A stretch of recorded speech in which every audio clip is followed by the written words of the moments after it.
Hey all, Ron here from Military Images Magazine with a new episode of Life on the Civil War Research Trail. You know, all of the photographs that you see on these videos picture soldiers dressed in their uniforms. Sometimes it's their first photograph as a soldier.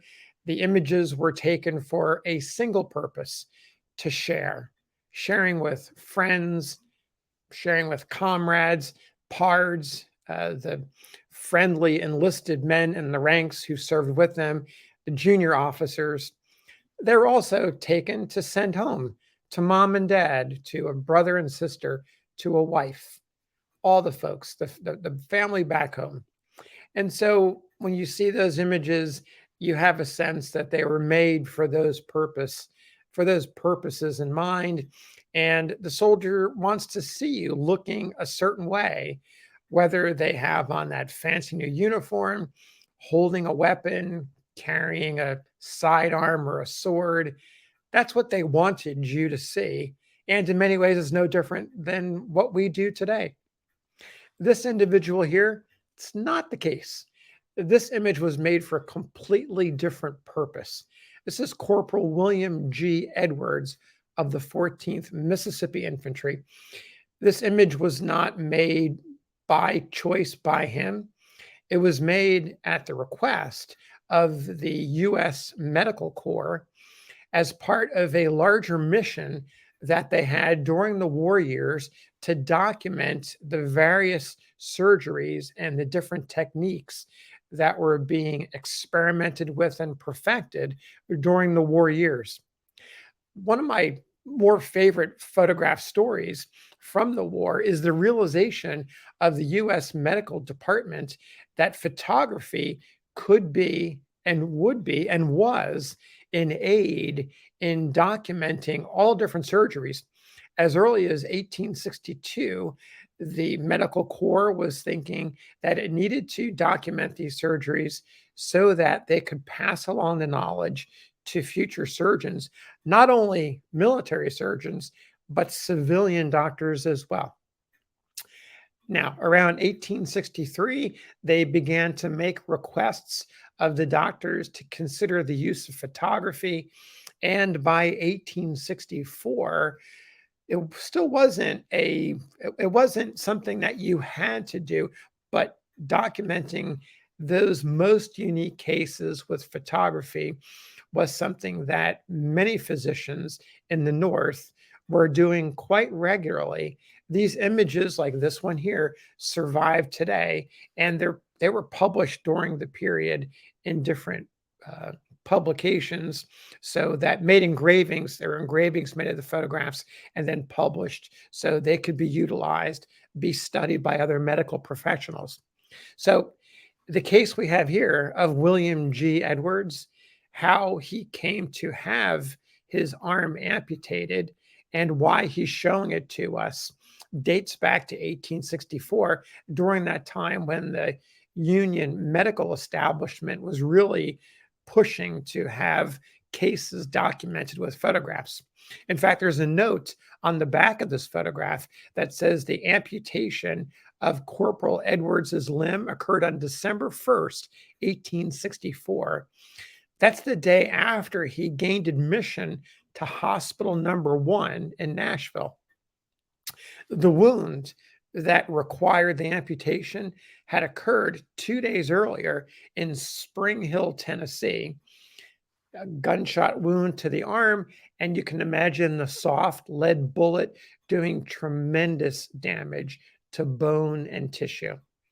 Well, in the case of Corporal Edwards, that gunshot wound at Spring Hill, he was left at probably a makeshift hospital to be cared for. But 2 days later, at the Battle of Franklin, he was captured after the battle. He had probably been brought to a hospital and fell into enemy hands at that time. So his journey, this is not his first time being a prisoner of war. At the beginning of the war in 1861, he was a resident of Enterprise, Mississippi, and joined the Enterprise Guards, a local militia company.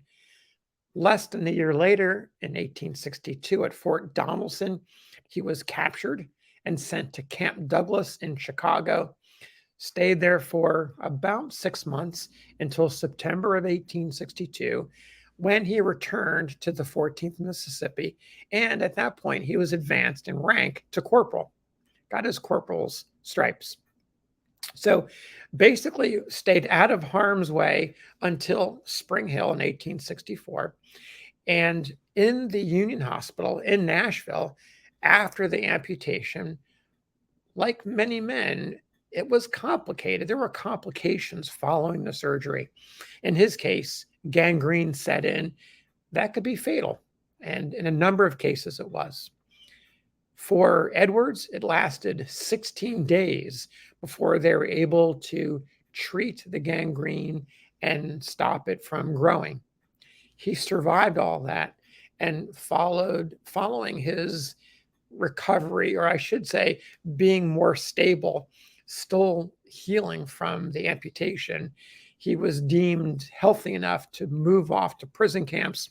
So he stayed for a while at Camp Chase in Ohio. Then he was moved to Point Lookout in Maryland, where he stayed until June of 1865. The war was over by the time he signed the Oath of Allegiance and was able to go back home. So he returns to Enterprise, Mississippi, and serves for a long time as the town's postmaster, dying in 1916 at the relatively ripe age of 74. I'll read you his short obituary that appeared in the Enterprise Journal, headlined Captain W.G. Edwards. Like many veterans, they got promotions after the war, so Captain Edwards it is. And the obituary says, "We regret to announce the death of Captain W.G. Edwards, which occurred Sunday afternoon, October 29th, 1916, after the date of this paper, but before the last page had gone to press. Captain Edwards was an ex-Confederate soldier and one of the most popular citizens of Clark County. He was postmaster at this place at the time of his death and had held that office for nearly a quarter of a century. Sunday morning, Captain Edwards was sitting in front of the hotel where he boarded when he was stricken with a paroxysm of some kind. He was carried to his room in the post office building where he died Sunday afternoon." So you could say he literally died on the job in his office, the postmaster's office. So he lived for quite a long time after those very tentative days after his gunshot wound in 1864 and the amputation and gangrene. So that's the story of Corporal Edwards of the 14th Mississippi, and a little bit of backstory about how photography was used during the Civil War for more than portrait photography. In this case, to document interesting medical cases that would be useful to doctors of the future. Thanks for listening. We'll see you on the next episode.